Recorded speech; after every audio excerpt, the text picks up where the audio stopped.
2010 and receiving the UT Health San Antonio Presidential Award for Teaching Excellence in 2016. He also holds a faculty appointment in the Department of Medical Education, where he is the Director of Competency Assessment. Dr. Dent has established research teams in both autotransfusion and surgical education and has published more than 70 scientific manuscripts. Dr. Dent is a counselor of the American Board of Surgery, where he serves as the chair of the Certifying Examination Committee. He is a past president of the Association of Program Directors in Surgery.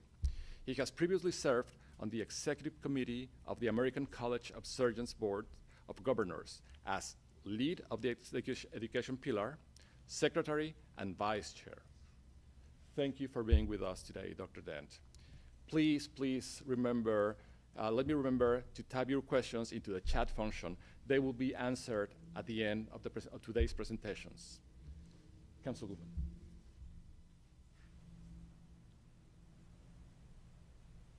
All right, thank you very much, Arturo, for the warm welcome and the introduction, and it's an honor to be here with you, Dr. Dent. Today I'll be sharing with you my perspectives on the San Antonio COVID-19 response. As Arturo mentioned, I'm a council person for one city, the biggest city here in our county. I'm going to share with you what different actors were involved in the response in addition to the city. I'm going to share with you the city's tools that were available to it during, and that are still available to it during COVID-19. I'll also talk to you about my office's response. I'm one of 10 council members on the San Antonio City Council, and my office also did some of their own activities in response to COVID. And then we'll talk about lessons learned and jump into our discussion, and I am very eager to hear your questions and your comments about the city's COVID response. So, if any of you have ever read 7 Habits of Highly Effective People, which if you're in this leadership program, I'm sure you have, you've learned about circles of control or circles of influence and your circle of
County Commissioner's Court, and you've seen the head of that Commissioner's Court, Judge Nelson Wolff, working with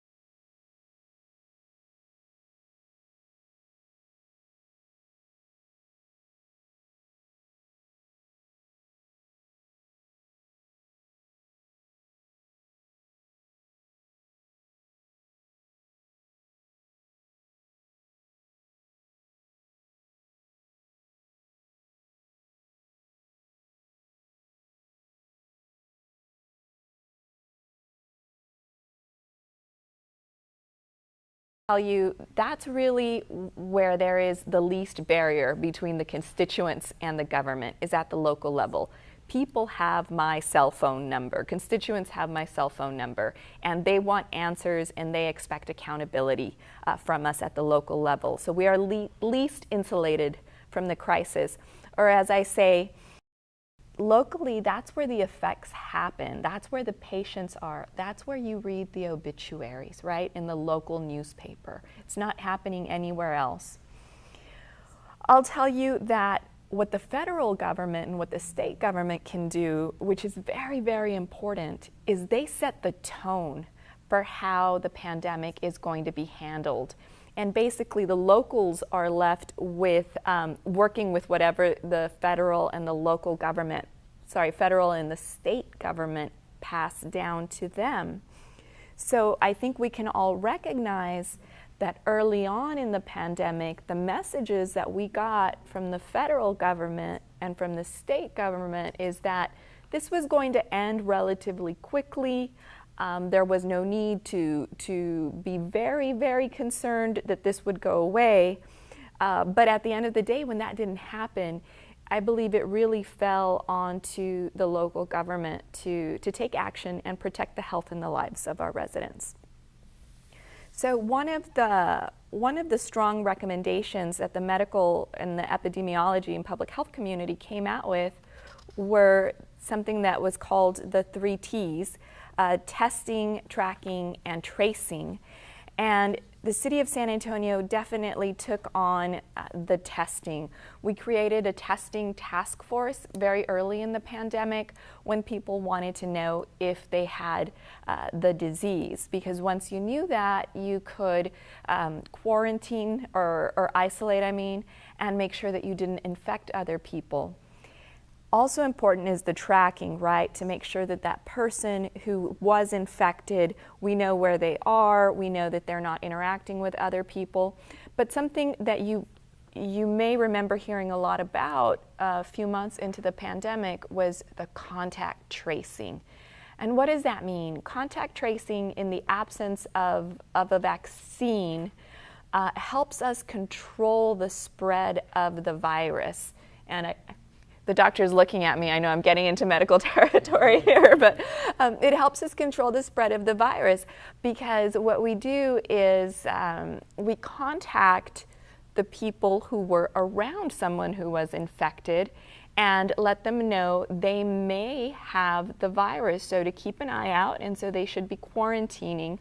And if done properly, tracing can really help us put a stop or slow down that virus.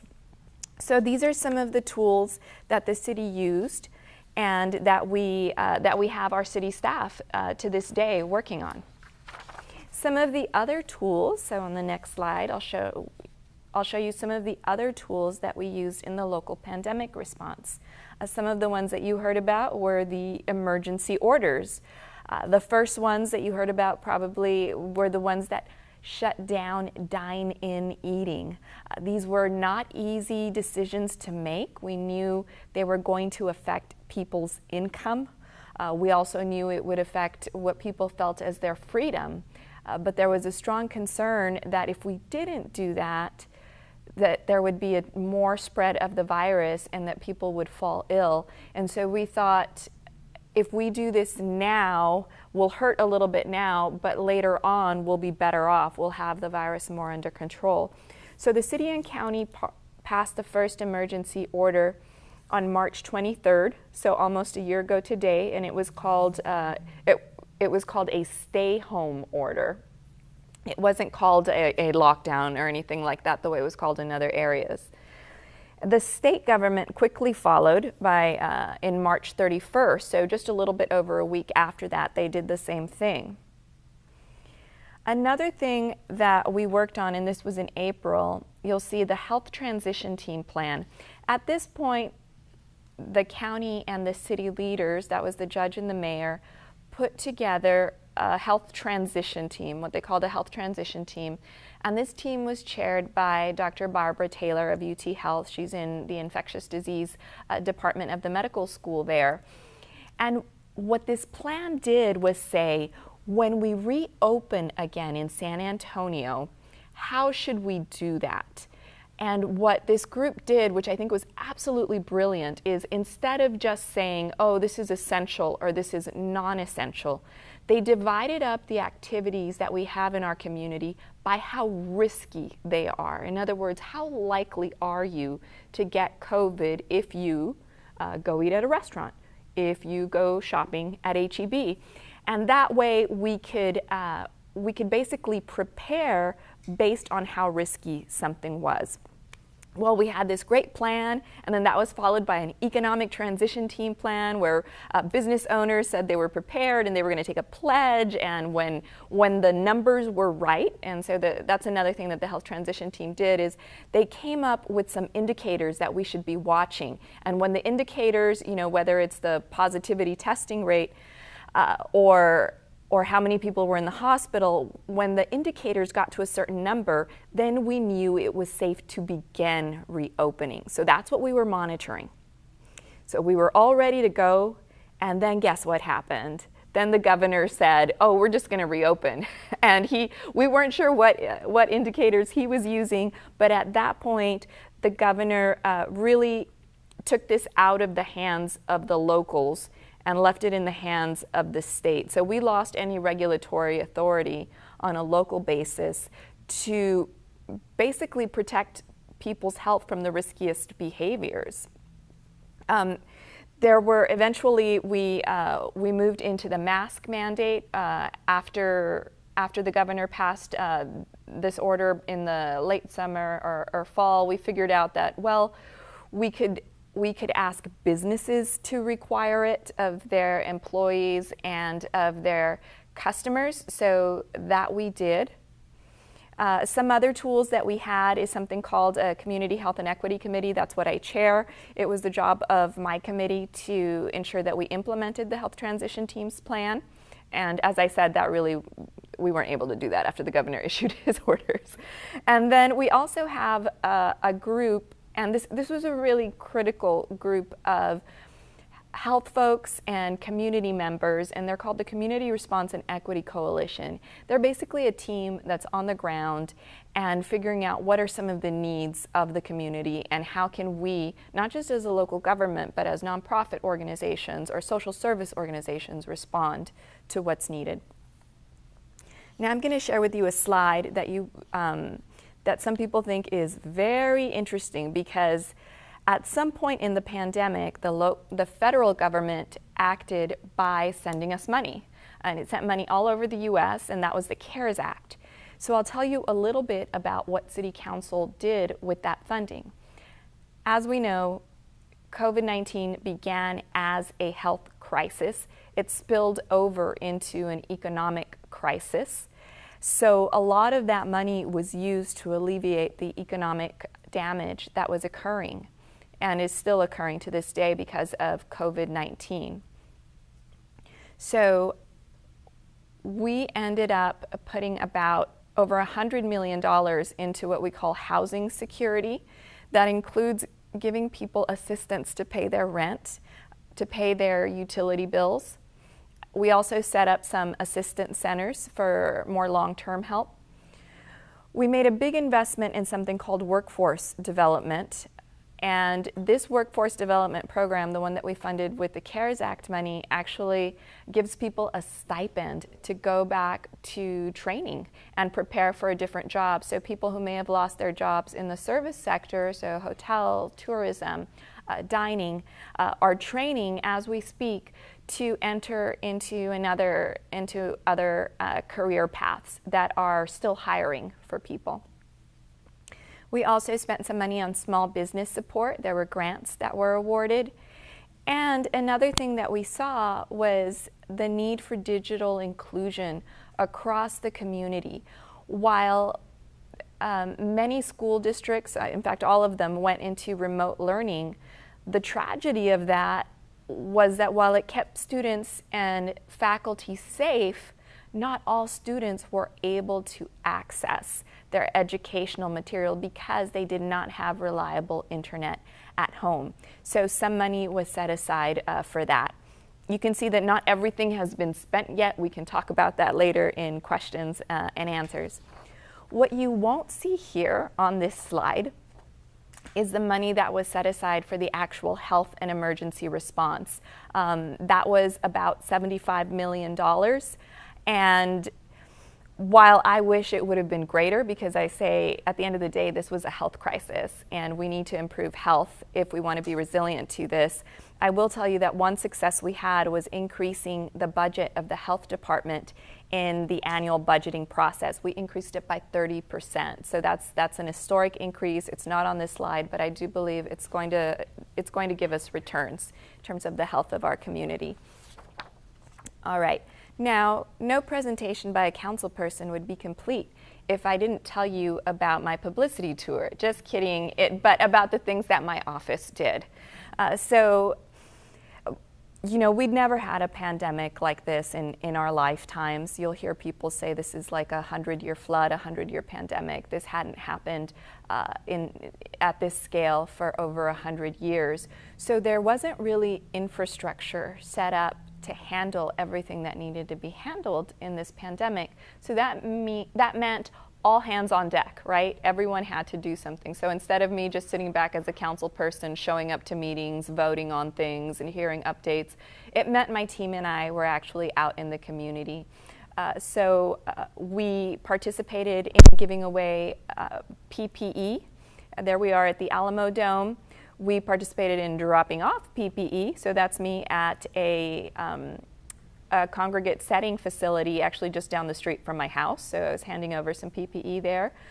We went over to the Alamo Dome to see the contact tracing operations. And at the same time, we were also running flu clinics. And of course, there was a lot of food insecurity. Everybody's familiar with that picture of the food bank distribution with 10,000 vehicles awaiting food allotment. So we participated in helping distribute food as well. Those are just a little bit of the things that my office did. All council offices were very, very engaged. And I actually do have a few more pictures on what else we did. We early on did what we call a telephone town hall.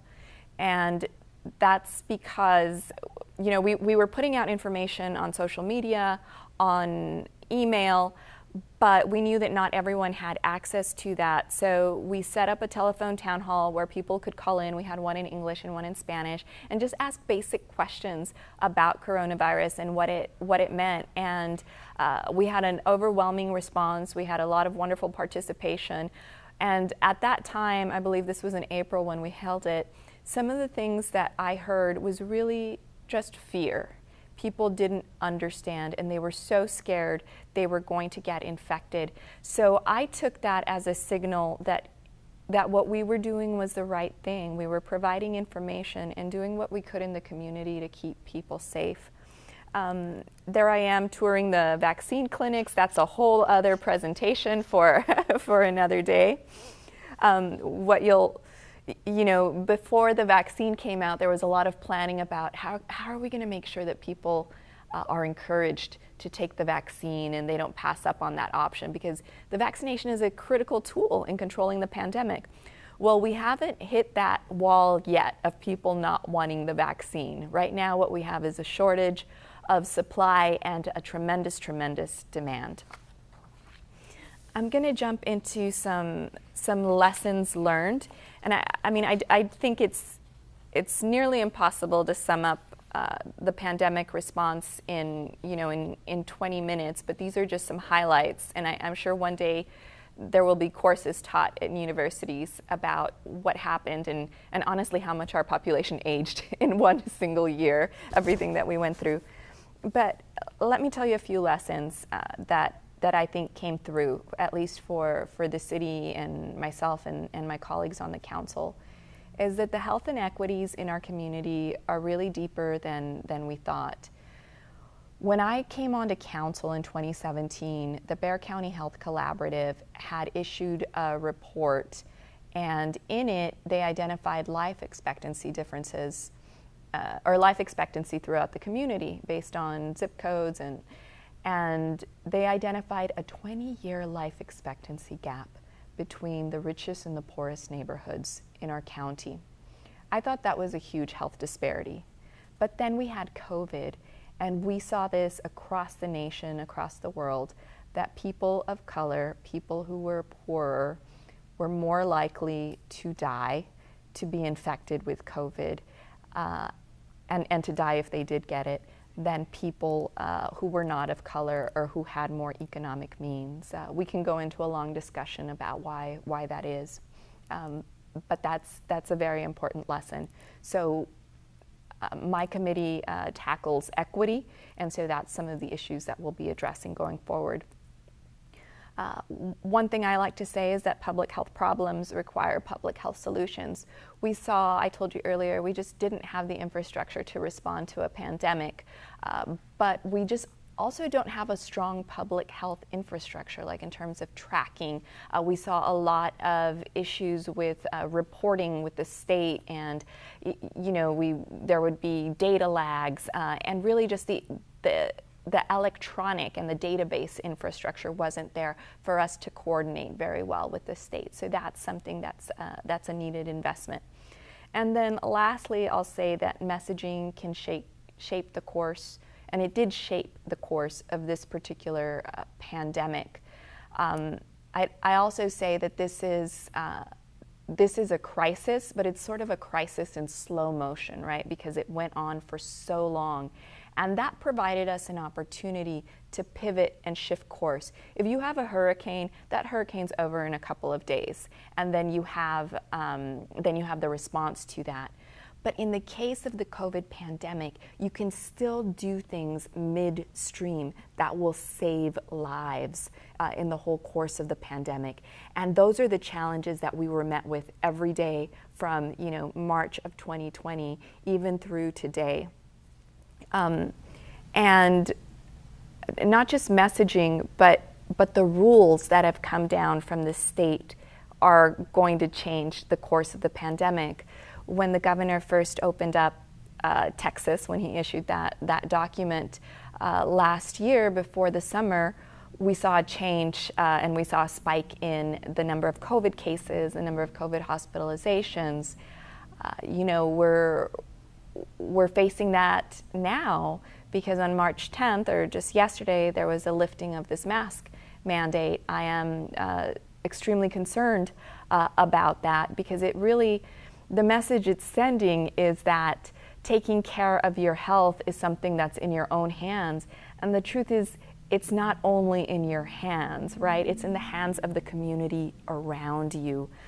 When it comes to something like this, our health does depend on the community around us. And my mask protects you, and your mask protects me. So leaving it up to you to wear a mask isn't about protecting your health, it's about protecting the health of the person around you. So if you have any doubts about whether or not you're going to continue to wear your mask, I would strongly encourage you to please consider doing that, because we are not in the clear yet. The pandemic is not over, but we're almost there.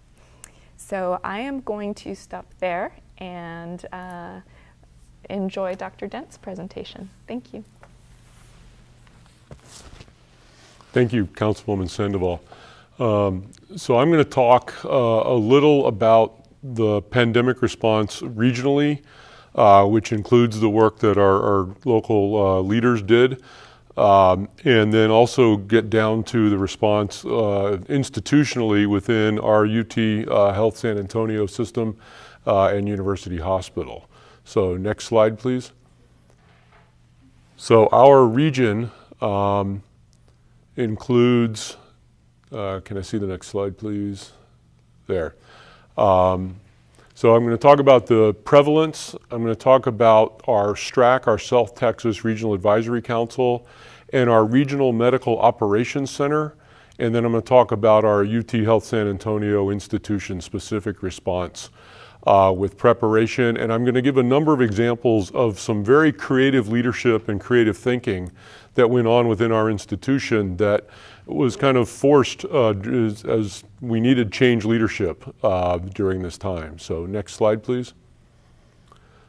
And so the number of inpatients we've seen, this is a data chart that didn't exist prior to the pandemic, but we had to create this, as Councilwoman Sandoval alluded.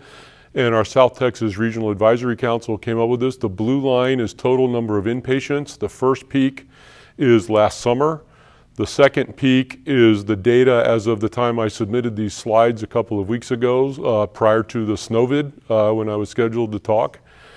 The yellow line is the number of ICU patients, and the kind of aqua line below that is the number of ICU patients on ventilators. And so you can see that we had a summer peak, and then we had another peak in the winter. The updated line, the line numbers have continued to drop off, and we're curious to see if the new lack of a mask mandate and spring break and other factors are going to impact those lines and make them come back up sometime in the near future. Next slide, please. And so to me, the most important metric we look at is number of inpatients during these surges, because that really impacts health and it impacts the economy. And as was mentioned by Councilwoman Sandoval, it really is about both of those things. When you shut down patients' access to colonoscopy and access to breast cancer screening, you're hurting their health, but you're also hurting the economy when you shut down operating rooms and you shut down much of what hospitals do that generate revenue and employ folks locally, because hospitals and health systems are large employers in our economy, and it filters out to other community businesses. In addition to that, the emergency rooms fill up, and then patients with strokes and heart attacks and congestive heart failure have a hard time getting to care, and they tend to present later. And we're actually seeing that now at University Hospital. Now that our COVID numbers are down, we're seeing patients get admitted to ICUs that may have come in earlier in their health process and not if it weren't for the COVID numbers affecting access to care. Next slide, please. So regionally, we have our South Texas Regional Advisory Council, and within the state there are 22 healthcare regions, and we are System P or Region P, which extends over toward Del Rio on the border.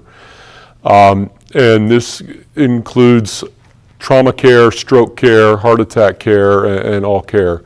And so, next slide, please. In order for us to give great care, as Councilwoman Sandoval alluded, public health is a big part of this. And so we've got our acute healthcare system, we've got our pre-hospital system, the emergency management system with all the EMS providers, and then public health is kind of at the intersection of these. And so we need all three of these systems to work together: the acute healthcare system, the public health system, and the emergency management system. Next slide, please. And so our experience here in San Antonio is that our functioning regional trauma system, which we really started building now 28 years ago, it provides a skeleton or a framework for an effective response to any large-scale healthcare issue. And this can include strokes, it can include hurricanes, it can include mass casualty situations like Sutherland Springs. But we've learned that education and drills are not enough. There needs to be a lot of really effective communication between the systems. Next slide, please. So our Regional Medical Operations Center, which has been functional now for 17 years in San Antonio, is something that we can pop up or pop down as needed during healthcare crises.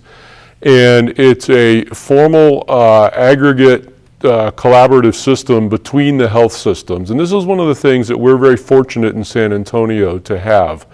It provides software and infrastructure for the health systems to communicate. And if you go to the next slide, this is a picture of our RMOC operating, where there are representatives there from University Health System, Methodist Health System, Baptist Health System, Christus Health System, and all the health systems in town. And when this first got operationalized, it was a beautiful and brilliant thing when they were evacuating hurricane patients out of hospitals that had lost power or lost capacity in Houston and Corpus Christi and other areas near the coast. And they would get a call, and there would be someone in the center of the group, and he would receive the call, and they would hear that a hospital had 40 patients to evacuate. And they would go around the room and say, Christus, how many can you take? Okay, you get 6. Methodist, how many can you take? Okay, you get 12. University, how many can you take? Okay, you get 14. And they would divide those patients up around the city, working collaboratively with all the health systems helping out. And one phone call could be made from the other end and get placement for all their patients. And this was something that had never been done before and was invented here in San Antonio. So next slide, please. So the advantages and the abilities of the RMOC were really set up based on that. And next slide. It became very handy when it was time to deal with a COVID-19 pandemic. So if you'll go to the next slide, here's the data again on patients that were being admitted to the local hospitals. And during the peaks, the hospitals we never were frankly overwhelmed in that we did not have to turn our operating rooms into inpatient beds. We did not have to pop up a tent hospital, although we were prepared to do so. And we had capacity down at the Freeman Coliseum as well. But we never reached that point. And I think part of the reason no single system reached that point is because we flexed and helped each other. And I think that's a really important thing. So one word people have coined is we had some co-opetition. Because there's no question the health systems in town are competitors with each other, but we definitely cooperated tremendously to help each other out during this time. So next slide, please. Here's more data on healthcare systems around the city. And again, these data charts did not exist prior to the COVID pandemic, and they had to be invented. And these are regional numbers both in and out of San Antonio. So we tracked the smaller hospitals south of us, as many of them needed help at times, and we tracked hospital stress scores. And there were times when the stress scores were higher in the city, there were times when the stress scores were higher in the peripheral communities and south of us. And we tried to make the load sharing of caring for these patients something that didn't hamper any one healthcare system to any great extent. Next slide, please.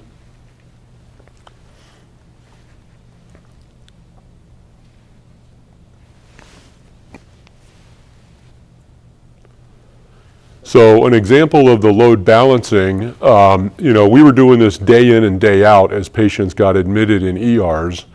But one great example was prior to our second surge. As many of you are aware, El Paso had a really bad surge, and they were frankly overwhelmed.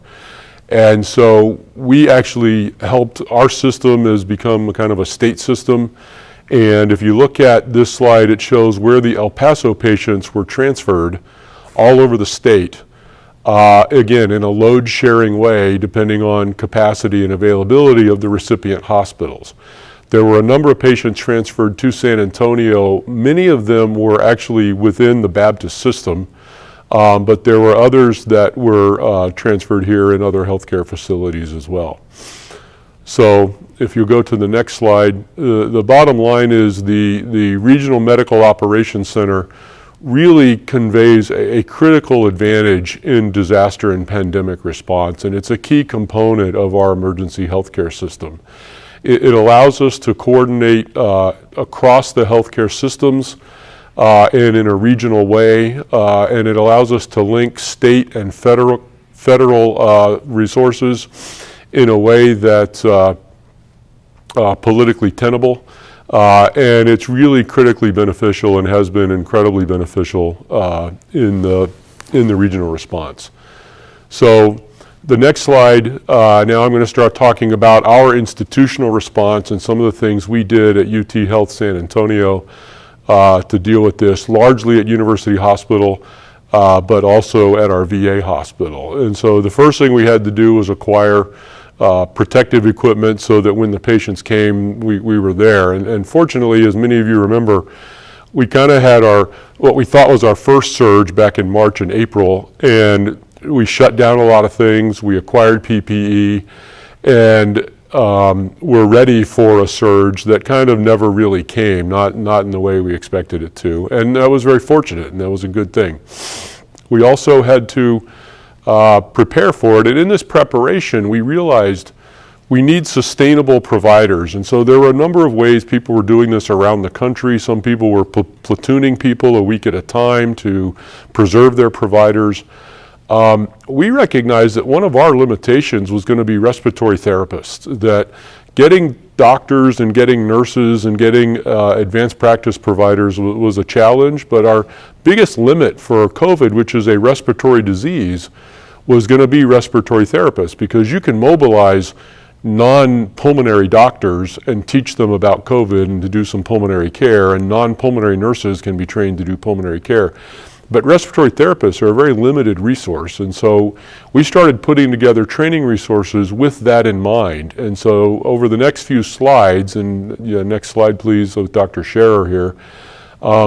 Liz Scherer is our director of our surgical ICU, and she's one of the ones who recognized, she taught the rest of us that the respiratory therapists are going to be the issue. And so as we put our training resources together, she realized that this affected how we were going to train people to prepare for the pandemic. And so we started training our doctors and nurses who were going to be caring for these patients how to do some of the tasks of a respiratory therapist, so that when you go in the room, it is such a burden to get in the room of a COVID patient that while you're there, you should do everything you can to help that patient. And we did that by building, on this slide you can see the creative leadership.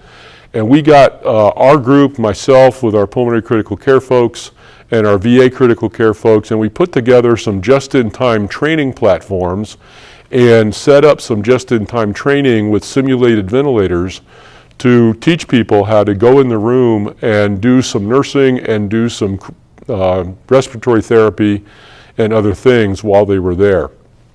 In the meantime, next slide, we had to build out new ICUs in spaces, and so we had our hospital administrator, Mike Roussos, along with our pediatric trauma director, Lily Liao, and Dr. Scherer, get together and build out a new ICU and open up a new COVID ICU, which was not in an ICU space. And so that took some effort. And it wasn't just about the physical space, it was about getting the nurses and again, the respiratory therapists and the other help there. The next thing we did was come up with a tiered response to our critical care response. And so you can see on this slide, the blue, green, and red, those are tiered responses based on how many ICU COVID patients we have in the hospital. And then we picked out who would be the staffing for each unit as we got to those levels of COVID care. And that's where the surgeons, I'm a surgeon who does critical care. I don't usually deal with medical diseases, but our surgical team and our surgical residents staffed a large COVID ICU to help our medical pulmonary critical care doctors deal with this. These patients need to be turned prone to help mobilize their secretions. Well, we got a bunch of physical physician's assistant students trained to be proning teams, and they staffed our ICUs from morning until midnight every night. And they came in and you said, we need 3 patients proned, they're in these beds, here's the time they need to be proned or unproned. And they would come up and get the full PPE on and go in and do the proning. And they were a remarkable group of young physician assistant students who came up, and they learned a lot. We learned a lot from them, and it was really a remarkable thing that one of our PA faculty came up with. Next slide, please. Our Jennifer Lacoste, one of our geriatrics and palliative medicine faculty, realized that a lot of these patients aren't going to make it. The old sick people that get ICU sick with this disease don't do well, and there's a lot of death related to this. And dealing with some of these end-of-life issues is a challenge. And so we put together palliative care teams and staffed them 7 days a week. And we had a number of our faculty volunteer to staff the weekends and make palliative care phone calls and bring families into the hospital to say goodbye to their family members and things like that. And then our director of graduate medical education, Scott Jones, came up with a systemic deployment plan that allowed us to create a spreadsheet of what are our care needs and what are all of our provider capabilities on campus, and we could match Excel spreadsheets so that we could deploy people to the right place and share the burden across all of our clinical departments so that we didn't hurt any one department too badly in terms of the care they provide to their own kind of patients, and for our trainees, our residents and fellows, to not take them away from their core training for too long. So next slide, please. And I'll look at some of these. We categorized what people could do, and in the interest of time, we'll move to the next slide. And we came up with a spreadsheet of care teams that we needed to staff, and we met twice weekly to make sure we were deploying the right people to the right teams, and used an Excel spreadsheet and a Zoom meeting twice a week to make sure everybody was in the right place and providing the right care. So next slide. One of the things we learned through this is you cannot communicate too much. You have to communicate, communicate, and communicate. And I learned this from my colleagues, and they were absolutely right, and I felt privileged to be part of the team that did this. But if you look at the next slide, the cost of communication is not trivial. And while Councilwoman Sandoval didn't really specifically allude to this, I counted it.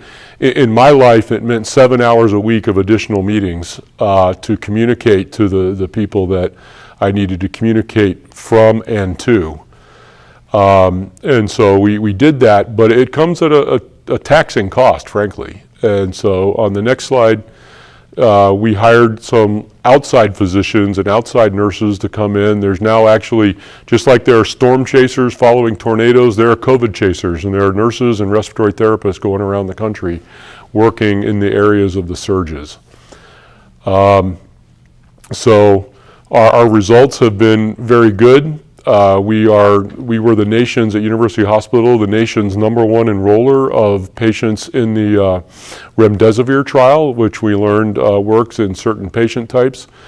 We've had over 193 trainees deployed during the first surge. We had approximately that many deployed during the second surge, and we surveyed them to see what was it like, was it a good experience, did you learn from it, and the vast majority had a very good, very educational, and very well supported experience with appropriate PPE. And to my knowledge, we've had 0 COVID patient to provider transmissions because we've had appropriate PPE in place. And then next slide, this slide was made a few weeks ago, but in San Antonio, we are leading the state and leading the nation in distributing COVID vaccines. And as of yesterday, UT Health San Antonio is now opening up to not just our registered patients, but the public for vaccine distribution if you meet the 1A and 1B criteria. So I'll stop there, and we'll open the floor up for questions and comments.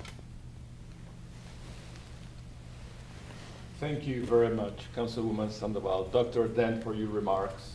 I think we learned a lot from your points today. We appreciate that. We have several questions from the audience. I'll start with a question from Beverly McClure. And this is a question for Councilwoman Sandoval. And the question is, given the approval of the American Rescue Plan signed by President Biden today, how do we anticipate benefiting as a community?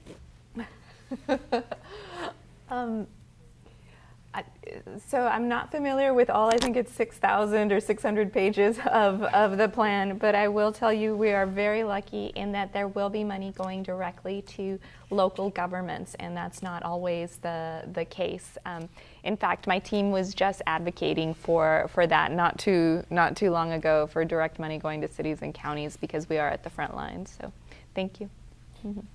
Yes, thank you very much. I have a second question for Dr. Dent. This comes from Rad Inns. And the question is, which is more highly correlated with vulnerability to the vaccine? Is it the person's ethnicity or the person's wealth or poverty? That's a great question, and I don't know the answer to that because both of them, they have shown that poor white people are more vulnerable than wealthy white people. Poor Hispanic people are more vulnerable than more affluent Hispanic people. But there does also seem to be an ethnic component to it as well that is, to my knowledge, not yet explained. So. Thank you very much. We have another question from Beverly McClure, and this one is for Dr. Dent. And the question is, who or what entity heads up the RMOC? It's run through the South Texas Regional Advisory Council, which is a collaborative entity that is funded with some public funds, but also my understanding is there's some contributions from the healthcare systems themselves, because they coordinate some of the care through South Texas, such as the day in, day out things we do, like trauma transfers and transfers for strokes and heart attacks from outside our city, but in our region, into the hospitals in San Antonio that have the capabilities to care for those diseases. Good. Thank you very much. Another question for Dr. Dent. This comes from someone who has a beautiful voice, because that person is signed as San Antonio Master Singers. So the question is, with recent data showing a high correlation between obesity and the most severe COVID cases, what can San Antonio do about this health crisis when the pandemic is behind us? I wish I knew the answer. We've been trying to deal with the obesity health crisis for 20 years now and failing, frankly. Obesity is getting worse. And I wish there was a good, easy answer to it. I don't know a good, easy answer. I know, I'll throw in a surgical perspective. You know, obesity surgery has been shown to help people after they're obese. It makes them less obese, and a lot of times diabetes and hypertension and life expectancy all get better. But that's too late. We really need this as a public health issue, and we need to be preventing obesity rather than treating it after the fact. Good. Thank you very much. If I could add on Please. to that. So I know the doctor's absolutely right. There is no one answer to solving obesity, but we know it leads to a host of health problems, right? You are at more risk for everything else, for more severe outcomes of other diseases if you are obese. What the solution, I think, has to be is a cross collaboration among sectors. So the city, our transportation department, our employers, we all have to decide that this is something we're going to work on if we're actually going to address it. So I'll give you some examples of some small programs that the city has targeted at obesity. We have something called a Healthy Neighborhoods program. So what we do is employ a community health worker in about 12 different neighborhoods throughout San Antonio where we know we have really poor health outcomes and high obesity or diabetes rates. This community health worker basically embeds herself or himself in the community and tries to find programs that are going to work for that population. So it could be a running club, it could be a cooking class. We also have something called a Healthy Corner Store program in food deserts where it's very hard for people to get access to healthy food. We subsidize the cost of fruits and vegetables in those corner stores. Those are just two small things that we can do, right? Nutrition and access to exercise. Other things that we have to think about is making sure that there are sidewalks so that people can walk to the park or even just walk around their block, and making sure that it's also safe to ride a bicycle, that it's safe to walk and get exercise in your neighborhood, and even having reasons to do that. We have a very sedentary lifestyle. Everyone is encouraged to use a vehicle. As long as we have that in San Antonio, I think it's going to be very hard to get rid of our obesity problem. Yeah, and I'll want to add, that is exactly right, and that is the kind of thing that we need to do. And I think we really need to target young children, elementary age or maybe even younger. And it'll take a generation of people like that growing up, and then maybe their children even will be the ones that will benefit. But it's going to be a long, slow haul. Thank you very much for your remarks. Our next question comes from Betty Harris, and it's for Councilwoman Sandoval. And the question is, we were unprepared for COVID and an extreme weather. Will we be prepared for the 100-year flood? I would tell you, Betty, that we're probably better prepared for floods than we are for pandemics and snowstorms. So if you want to talk a little bit about the snowstorm that just happened and being prepared for it, we often heard from CPS, we're reliable, reliable, reliable, and they have been. What we didn't have in place was, are we resilient? In other words, reliable means, we'll have routine things that affect us, predictable things that affect us, and we'll be ready for that. Resilient means we're going to have something catastrophic that we don't expect to impact us, and we've got to be able to recover quickly or to be prepared for that. That's something that wasn't really in our preparation, not just for CPS, but I would tell you for the city as well, or even for SAWS. And that is something that we're working on with our Committee on Emergency Preparedness that was convened by the mayor, is how do we make sure that we're prepared for these really unexpected events, which I know sounds like an oxymoron. How do you prepare for the unexpected? But we'll get there. Thank you very much. Now we have a question from Casey Allen, and this is for Councilwoman Sandoval again. And the question is, what criteria will be used to determine when a major shift can take place regarding mask mandates and social distancing? Oh, okay. And I will also allow Dr. Dent to jump in on this one, but we have a number of indicators that the city and the county monitor for how well we're doing and how careful you need to be, and it's on a scale from like green light to red light, right? So what we look at are hospitalization numbers. We also look at our testing positivity rate. What we're not looking at yet, and I do believe we need to add this, is our vaccination rate. If we hit what is called herd immunity, which I believe for COVID is looking like an 80% coverage of the population, we might be ready to move in that direction. But I would really like to hear what Dr. Dent has to say on this. I'm just going to say that's exactly right. We need high vaccinations, low testing positivity, and very low hospitalization rate all at the same time.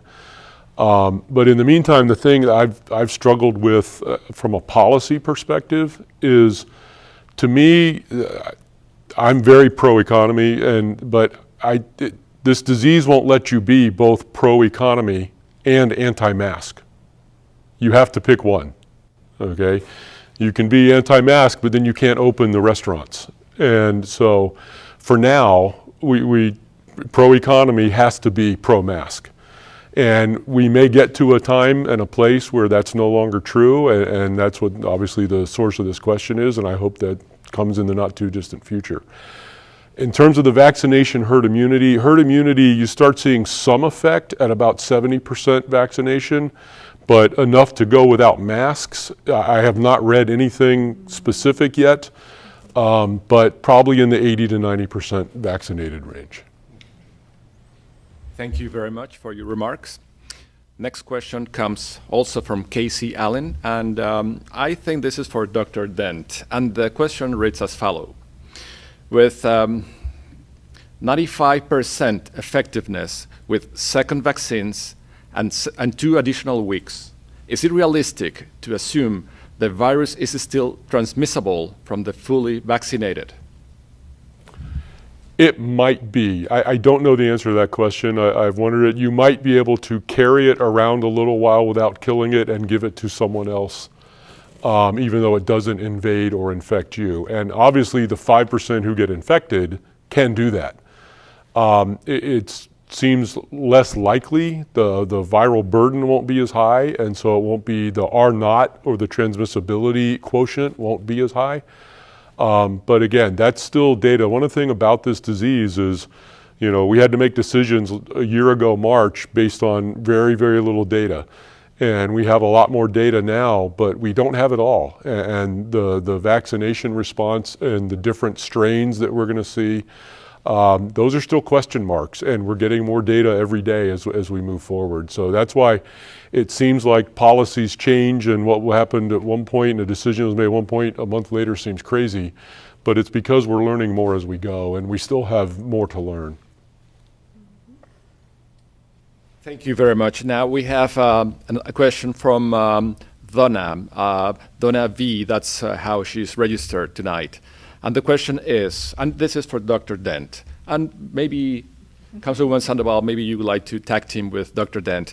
The question is, how do you feel about people coming from outside of Bexar County and outside the country to get vaccines, and also those not in the 1A and 1B categories?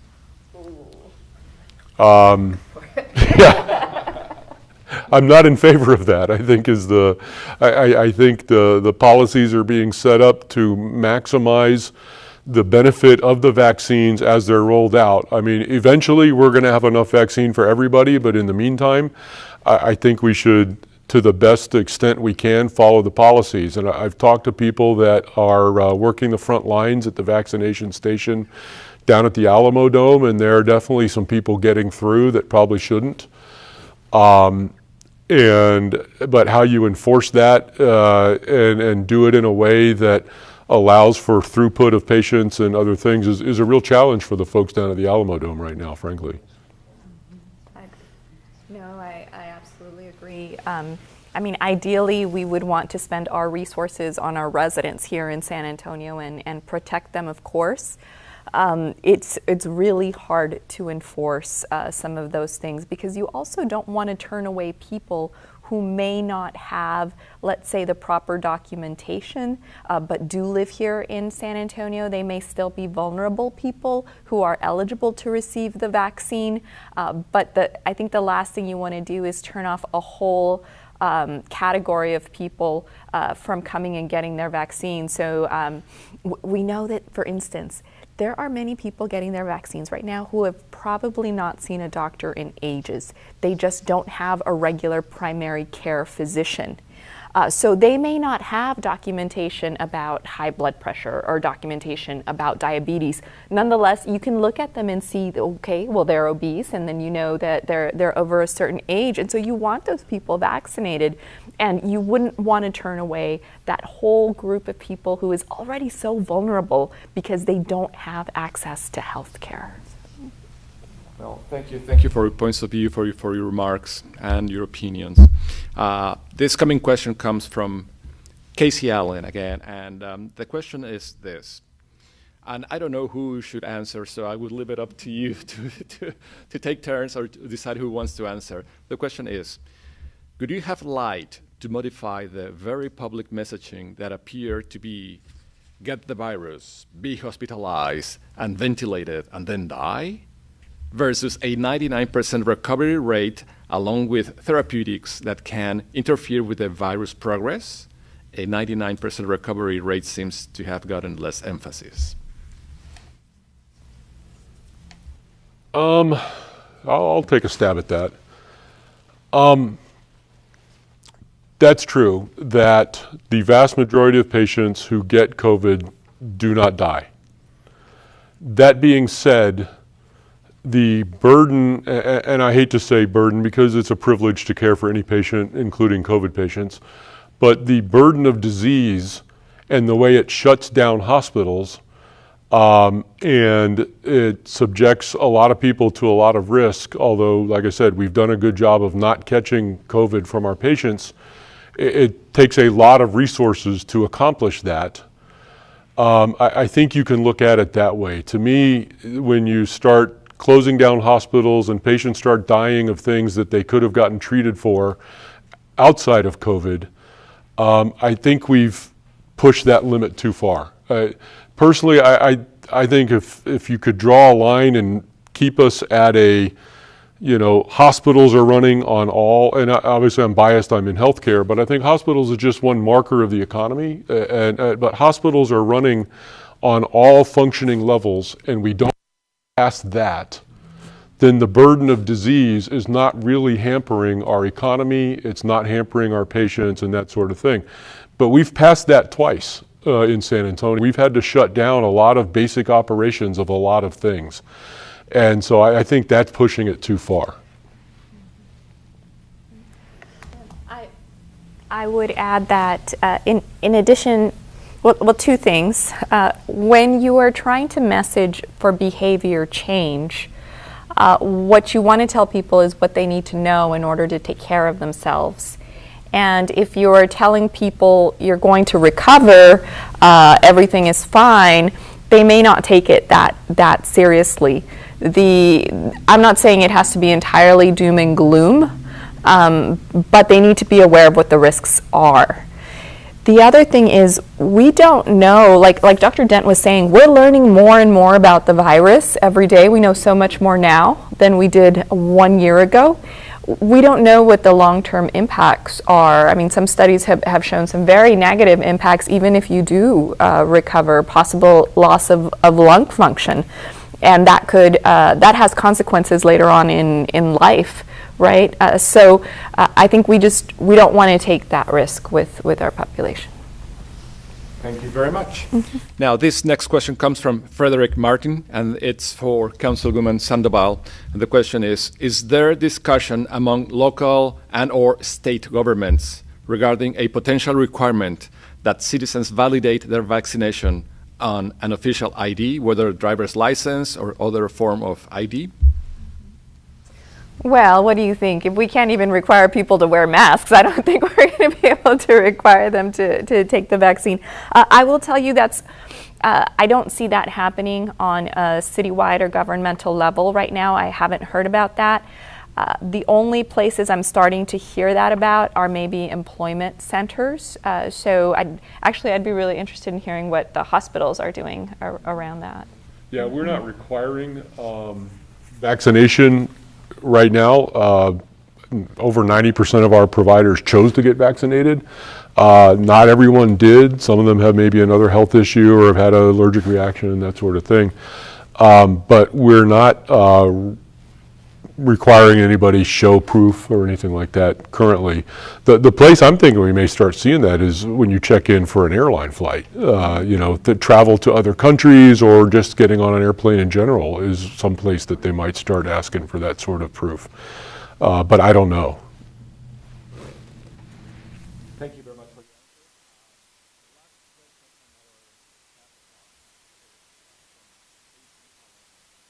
How's the record today of the most amount of questions asked with 4. Thank you, Casey, for that.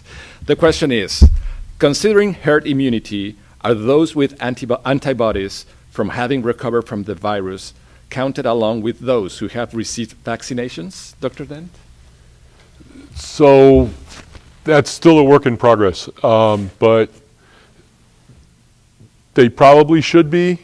We don't know yet because we don't know if you got infected last July in that first surge, do you still have immunity?